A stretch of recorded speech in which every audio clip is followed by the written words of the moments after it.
The worst thing I've ever done in my life happened about 12 years ago, when I was a 16-year-old kid living in Cleveland, Ohio. It was the early fall, when the leaves were just starting to turn orange and the temperatures were starting to fall, hinting at the freezing chill that was only a few months away.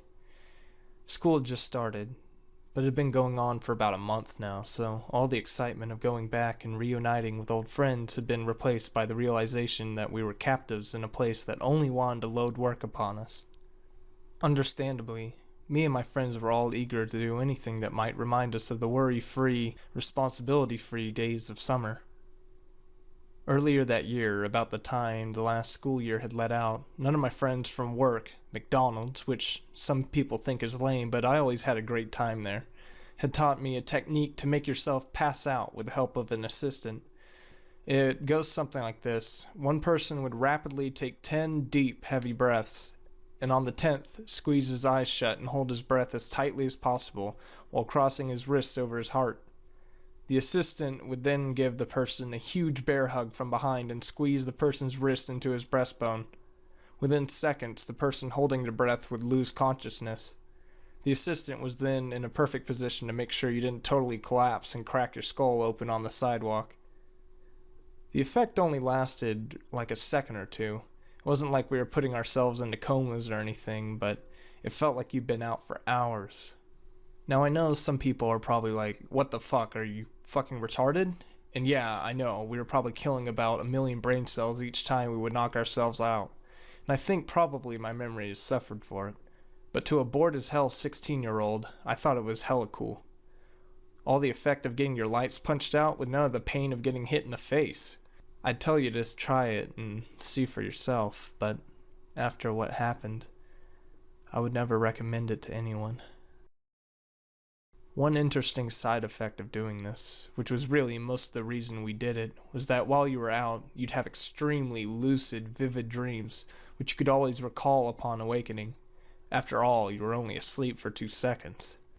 We were good kids, and had never and would never try drugs, so to us this was like a poor man's LSD. These visions, in some way, were usually related to what you were looking at right before you passed out. For example, once I dreamed I was climbing a mountain, way up in the Himalayas or something, but there was a handrail there. Who the hell puts a handrail at 20,000 feet? When I came to and remembered where I was, I realized I'd been looking at the staircase in the corner of my girlfriend's living room. Another time I had a vision of Fred Flintstone smiling and holding out his hand in front of a mural with a DARE logo.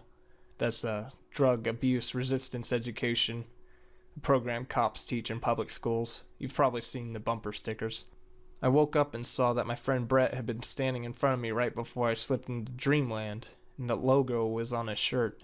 Where Fred Flintstone came from, I have no idea.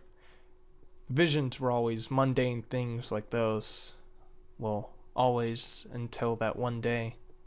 Like I said, school had been going on for about a month, and we were already sick of it. We were hanging out one Saturday in the field, which is really a place for the electric company to run their high voltage lines. A few of us were sitting on the metal beams at the bottom of one of the towers. My friend Mike was climbing up to the second tier beams so he could jump the 8 or 10 feet to the ground. I thought it was stupid, but hey, I'm the guy who thought it was cool to induce unconsciousness by starving my brain of oxygen. It was a warm day for October, but the light gray of the sky was slowly getting darker, and in Cleveland, in October, that probably meant that before long, the temperature would soon drop from a comfortable 70 to about 50 in the course of a few minutes. And if we were really unlucky, an ice cold rain would start to fall. The air was already damp and heavy, and we could hear the quiet buzzing of the high-tension wires above us. I sure as hell didn't want to spend the last few moments of a pleasant Saturday afternoon watching this dumbass climb partway up to the high-tension tower, jump down, and complain about how that one killed his foot, only to climb up and do the same stupid shit over and over again. Hey, let's make ourselves pass out, I said. By that time, it wasn't as much fun as it had been in the early summer when we first discovered it, but it was a hell of a lot better than what we were doing. Vince was up for it, and so was Richard, but Mike, the guy jumping off the tower, said, "What the fuck are you talking about?" Holy crap, you haven't been knocked out before? Vince asked. "No." Was the response.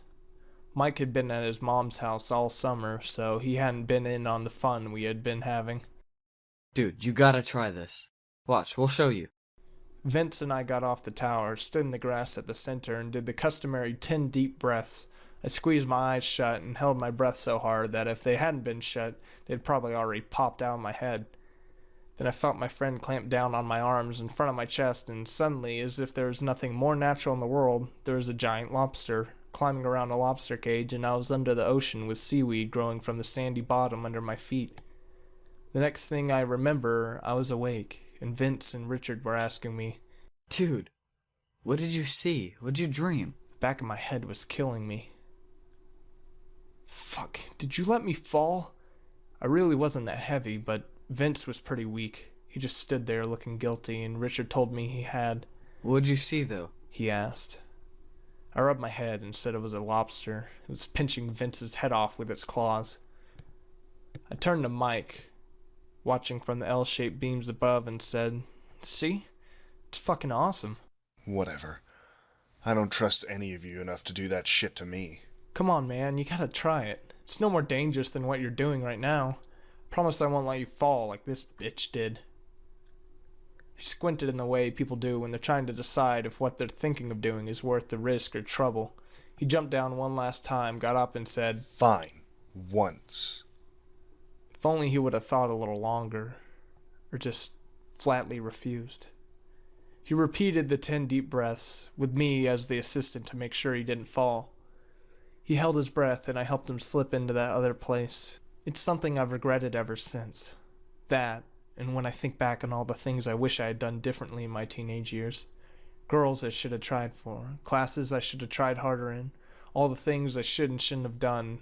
Putting him in that bear hug and squeezing him into unconsciousness is the thing I most regret.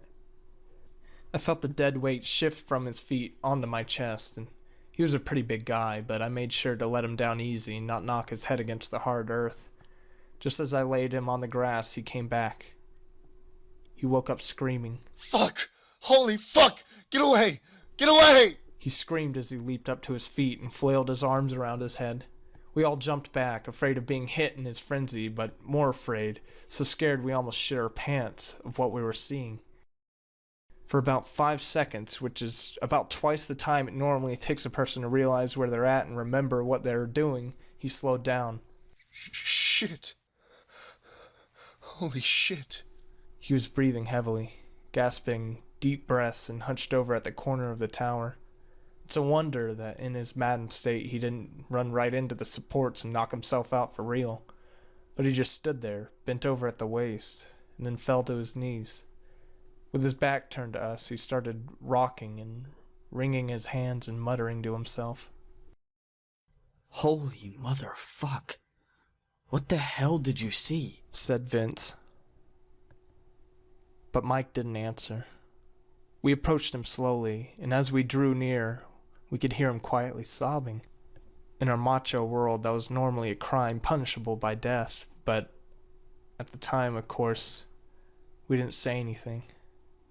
I reached out a hand to his shoulder, but as soon as I touched him, a touch so light that he shouldn't really have been able to feel it, he shrieked and jumped away, clanging his back into the corner of the tower. He pressed up hard against it, staring at us with a look of terror in his eyes, so real you'd think we were demons from the pit of hell. If ever in those few months I thought he was putting on to fuck with us, that look put all my doubts to rest. That, and what happened afterwards, of course. None of us said anything, but after about 10 minutes, Mike had calmed down enough that Richard was able to coax him to his feet and lead him back to his house. As I had suspected, the temperature had fallen like crazy in just a few minutes, and just as I figured it would, the freezing cold drizzle started to fall. I told Vince I was just going to go home and I'd see him tomorrow. We always spent the evenings and rainy days playing Mortal Kombat on our SNES, but he didn't object. I think he probably wanted some time alone to reflect on what horrible thing we'd just done to our friend, like I did. The next day I went to see how Mike was doing, but he and his dad were gone the whole day. I asked him later where he went, but he wouldn't tell me. I think it must have probably been to a psychiatrist, because by Tuesday, the next time I saw him, he seemed a little better, if a little zoned out. I figure he got some drugs to calm his nerves, but that's just a guess. I never really found out. Over the next few days, the four of us hung out, and while Mike was quiet, he didn't say anything about what happened.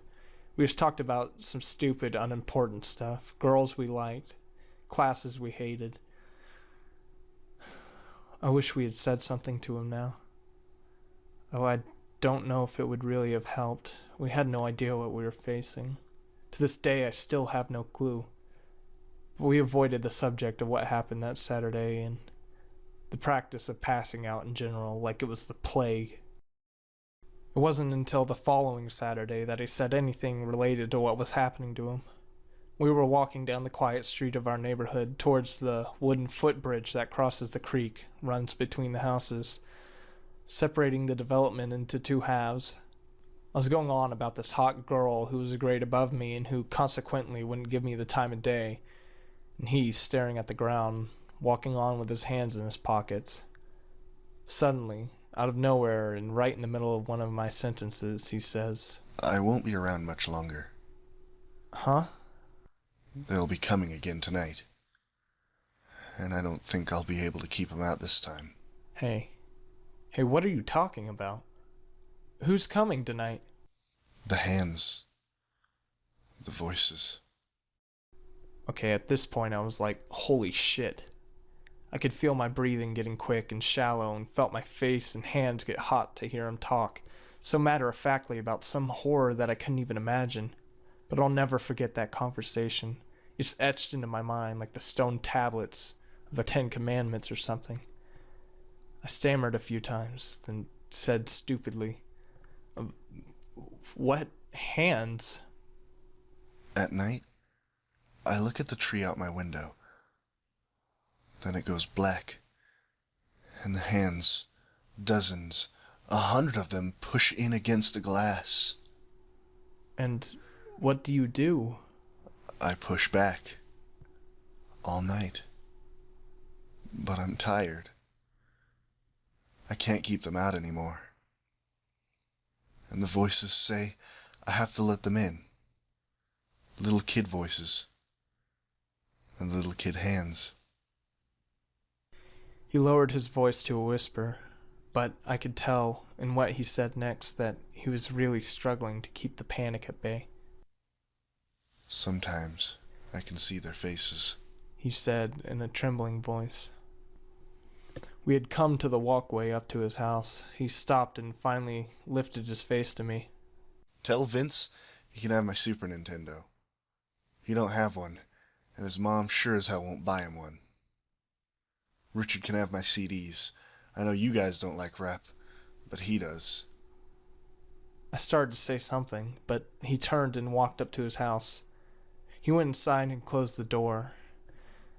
God, how I wish I would have went up and knocked. Told him I would have stayed the night, but we were 16. And at that age, guys don't really do that anymore. So I just went home. I didn't even answer the door for Vince when he came over later.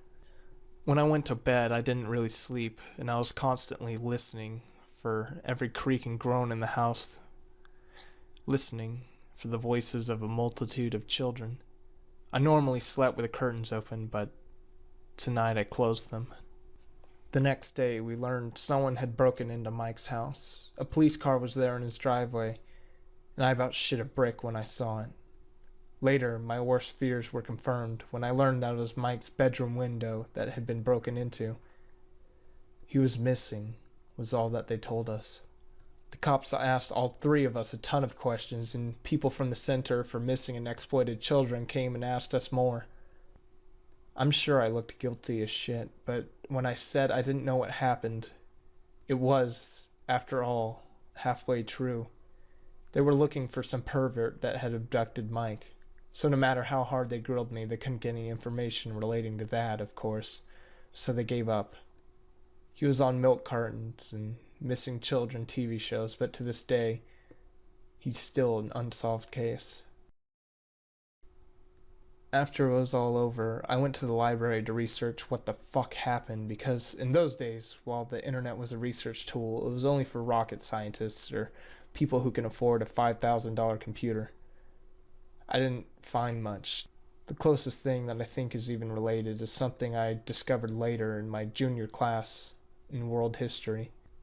Apparently, Egyptian priests used to seal themselves in coffins for just long enough a time to almost die.